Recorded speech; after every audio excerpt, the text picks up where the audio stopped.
Hey, what's up, Roxstars? It's Rox, and I'm coming to you today with the 65th installment of Black Girls on Television, Part 1 for Scandal.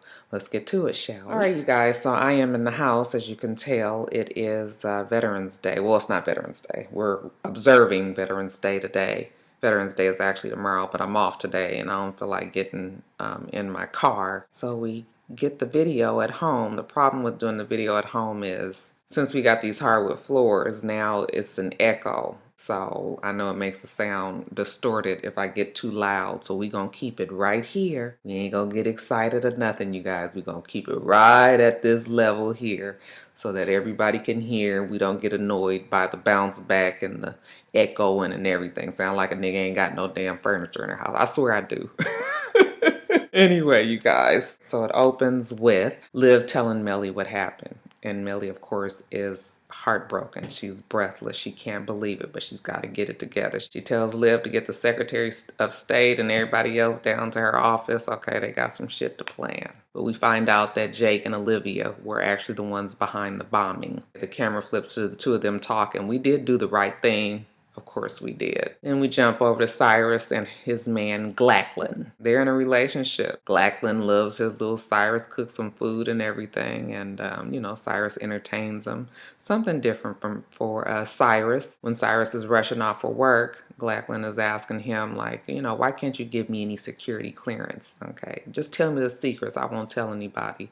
And Cyrus was like, okay, I'll tell you one. There's vampires down in a bunker. Cyrus says, there are rules, there are laws. I can't tell you anything. Now, back to Melly and Livia. They are planning their attack, what they're going to do next. Melly wants all this to start happening like soon, like the next day, and Olivia's like, I can't be here tomorrow. Quinn is getting married. And I'm assuming Olivia is planning on being with Quinn the whole entire next day. When she goes out of the office for Melly, she sees her secretary and she tells her, hey, Quinn's been blowing up your phone. She's been trying to get in touch with you. So Liv meets with Quinn out at this monument, okay? And it's at nighttime and, Quinn has this look on her face like she's stressed, okay? Olivia has something borrowed from her. It's some pen. It's some historical meaning. She's telling Quinn all about the importance of it. And then she also tells her, I know you might be nervous, but you're doing the right thing. And Charlie's going to be a good dad and he's going to be a good husband. She's trying to give her some words of encouragement. And Quinn is just like, this is not about me or Charlie or my baby. I know he's going to be a good husband and a good father. Okay, I know what you did. Olivia's looking at her like, what are you talking about? She was like, I know that you blew up that plane. There was a witness. Olivia's just like, Quinn, girl, don't get beside yourself. What are you saying? And she was just like, how could you blow up that plane? Okay, that was a teenage girl on there. And Liv was like, I do things that you don't understand and don't even go there. We need to just leave this alone. Quinn is going on and on. You killed a teenager. And, Olivia reminded her of how she saved Quinn back in the day from whatever her life was. And Quinn was like, no, you only do things that are convenient for you. You don't do things to help anybody. Liv says, I saved you. But whatever, Quinn, what are you going to do about it? And she was just like, I am going to run QPA differently than you did. My job is going to be about justice. And Liv was like, Quinn, girl, I'm just letting you know, you better move on. You did not know that girl. That girl was not your family. I am your family. Charlie is your family. This is your family at QPA. So back up and back off. Get it together, and I will see you tomorrow at the wedding. But when Liv rushes to her car, she gets inside, and you can tell she is upset. She did not need anybody seeing her dirt. And again, when she goes to talk to Jake about it, he assures her that it was a good plan, even if Quinn can't see it. So the next day, it's the day of the wedding. Abby is rushing off to go help Quinn get ready. Everybody's nervous. Huck is the best man / man of honor. Liv wants to talk to Quinn. She's been trying to call her, but Quinn is not answering the phone. This is a little troubling for Olivia. They need to bury this hatchet before this wedding. Now jumping back over to Melly, she meets with the guy, remember the one that they were trying to get to sign the treaty. and he tells her, listen, we're willing to move on with this treaty under 2 conditions. First condition is if everybody abandons the nuclear capabilities, then the new regime will as well. Secondly, the new regime has to be recognized as the new leaders of Bashwan. So what do you think, old President Mel? And Melly was just like, well, you know what, you go and tell the new regime to kiss my ass. As a matter of fact, they better watch their own ass. I can't wait to drop the bombs on them and kill everybody for what they did. Go tell them that. Now, getting back to the wedding, you know, everybody is getting prepared, and Abby calls and lets them know that Quinn is missing, that she's a runaway bride. This makes Liv very nervous. I was just like, oh Lord, Liv, please don't kill Quinn next. So when Abby goes back to the office, you know, their whole feeling is that Quinn has cold feet and that she ran. Well, of course, Liv and Jake knows that it's probably something else. So while they're trying to figure out what to do about it, okay, everything kind of starts falling apart. The DJ has to go, Marcus has to go to work, you know, people have to leave. Charlie feels like she wouldn't have run, okay, that she was not in that headspace. So Charlie is like, something else is up. Huck goes to Quinn's house to look for any kind of clues of where she might be. And then he finds something. He rushes back to the office. He's got a laptop and he's got a ring. Okay, Quinn's engagement ring. She left that behind. They look onto the laptop and they actually see that Quinn was investigating, it looks like the explosion, and that she had some people that were all the people that were on the tarmac before the plane was about to take off. She was, you know, had them on surveillance. So they're trying to figure out exactly who she was leaning towards or who she was talking to. They also noticed that on her ring there was some sort of solvent. Thought it was blood, but no, it's the solvent that cleans off blood. Quinn did not run, she was taken. Now Jake and Olivia have a real quick meeting while they doing all of this, and Jake and Olivia was like, find her and bring her to me now, because Jake and Olivia feel like Quinn has flipped on them and is about to build a case and tell on them. So they're all trying to figure it out. Of course, Liv is trying to throw them off the path. Anything that they come up with, you know, she quickly, you know, takes it over and says she'll research that, or she'll take that back to her office or something like that. While they're talking about it, Curtis, the reporter, Olivia's bed buddy, he shows up and he's looking for Quinn. And they're like, well, why are you even here? And he was like, yeah, I needed to talk to her. She called me last night. And Olivia was like, this is her wedding day. She's missing. Okay, what did she say on your message? And he says, well, she said that she had some information about the explosion. And it wasn't the Bashwan people, that it was actually some Americans that had killed them. And she was like, and what else did she say? Did she say who it was? And he was like, no, that's all I got. He was like, well, you know, I'll let you know if anything else comes up. And she was like, what, you're not going to keep on investigating this? And he was just like, of course I am. This is a story. I'm a reporter. I have a TV show. And if the story is legitimate, I am going to get to the bottom of it. So now it's a mess. Okay, Liv's nerves is on 100. I was like, I know she got the bubble guts. She's got to keep them off the path. She talks to Melly, and Melly is all like, I can't wait to blow them motherfuckers up. Liv is like, don't do anything. Don't do anything right now. And Melly was like, well, you need to hurry up and get back. And Liv was like, well, I can't get back right now. You know why Liv can't get back right now? Because she has to keep on getting them off of the path of trying to figure out exactly what they know. Yeah, just hold on, Melly. Let me handle what I got to handle here, and then I'll be back there to you. So Jake finds out on his little investigation that Quinn was actually talking to, was an Air Force man, and he said something to Quinn about this explosion. In some witchy kind of way, they come up with a way to pin it on that Air Force man, and also that Air Force man used to work for Glackland, okay? And so they come up with this story saying that Glackland is the one that staged this whole explosion. Okay, Glackland of all people. So Liv goes back and tells the group, you know what, if we find Glackland, then we will find Quinn. Okay, everybody go look. Abby goes and tells Cyrus that, you know, they suspect Glackland is the one behind everything. And Cyrus is just like, Glackland? No. Okay. This is not the right person. I'm sorry.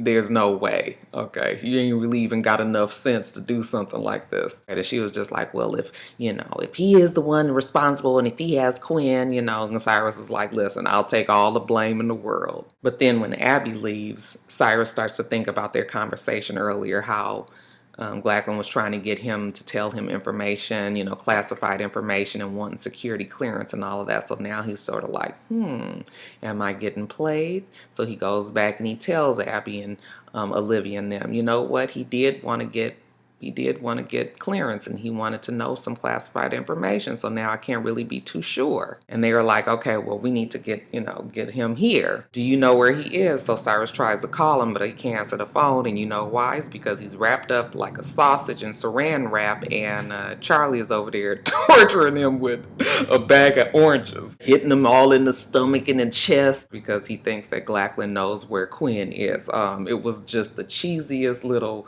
scene, so unbelievable. You know, when you see Hook act crazy, and even when you see Quinn act crazy, you believe it. When you see Charlie act crazy, it looks like somebody acting like they trying to be crazy. In the meantime, they try to go find the Air Force man that Quinn was talking to, and they find out that he is dead at his apartment, okay? And now they really think that Glackland is behind it, okay? So now everybody is all worried about Quinn. Back at the Oval Office, Mellie is on her veranda, and she had summoned Jake. It took him an hour to get there. She was like, what took you so long? Okay, anyway, she tells him that she wants this new regime that was behind the coup, she wants them taken out. And Jake was like, yeah, I mean, I could do that, but you don't want to give me that order. And she was just like, I'm the president of the United States. Don't you forget that. And he was like, yeah, but, when I'm not on the clock, I don't work for you. Oh.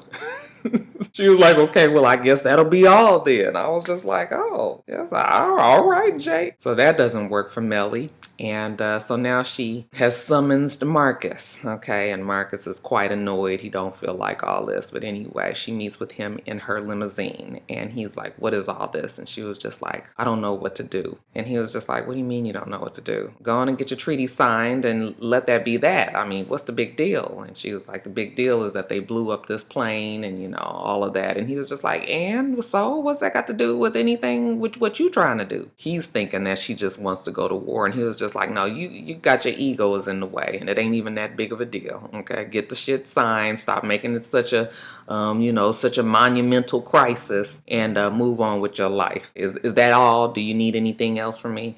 And she was just like, oh, no, I don't. I was like, damn, Marcus, why Marcus so hostile? Back at QPA, they're looking at the timeline of when Quinn called the reporter and all of that. Turns out that she actually called him before. Was it before or was it after she had met with Liv? She had called at 10:19, and I don't know how they came up with the conclusion that she was, meeting with the killer. Shit was moving so fast. But anyway, 10:19, Cyrus is like, wait a minute. 10:19, there's absolutely no way that Glackland could have been there. He was with me. I was with him the entire time. Cyrus is like, shit, I knew it. So then they realized that she was at this monument and she was meeting the killer there. Okay, and they were like, well, there's cameras all over that place, so we'll get the footage and we'll look at it then. So then Olivia, she real sick and nervous now. She calls Jake and she was like, go over there and get those fucking cameras now. In the meantime, there's a problem. They cannot find Charlie. And of course, that's because Charlie is still over there fake torturing.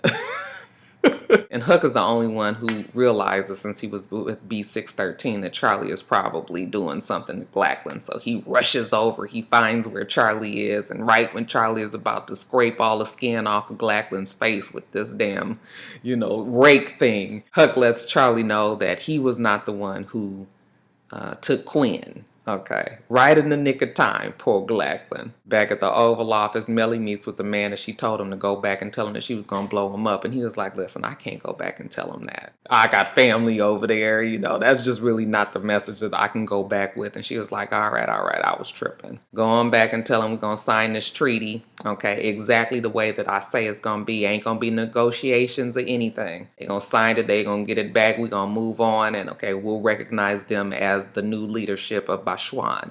So that seems to work for the man. Okay, back at QPA, they get the footage. They're looking at the footage. They see Quinn standing at the monument. It's nighttime. Look like she's waiting for somebody. And then right when the person is walking up, it goes blank. It's been erased. There's absolutely nothing there. Poor Charlie is losing it. Okay, and they're like, don't worry about it, Liv. Don't worry about it, Charlie. We're going to get to the bottom of it. Okay, I guess because Liv got that look on her face like she's about to throw up.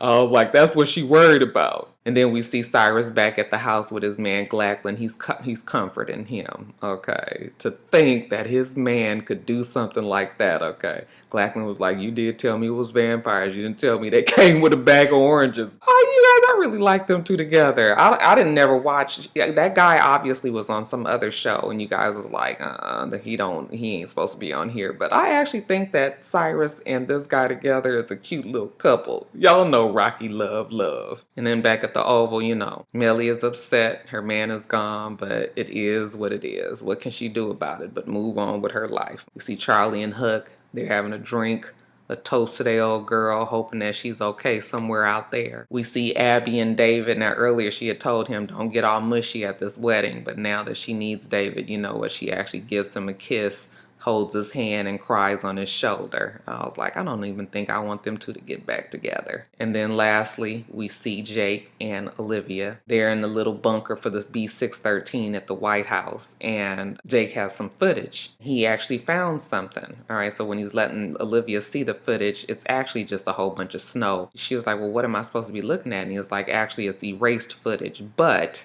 okay, it is the surveillance cameras from QPA. In the middle of the snow, there's this one part when he stops it, you can actually see Quinn in her wedding dress. She was on the elevators at QPA. She was on her way to her wedding, and evidently someone stole her off of the elevators on her way to the wedding. Okay, so that's when they realized that no, she is not out there trying to flip on Jake and Olivia.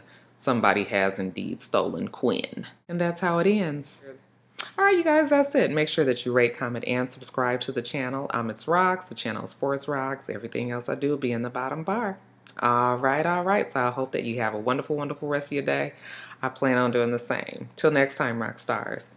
Bye.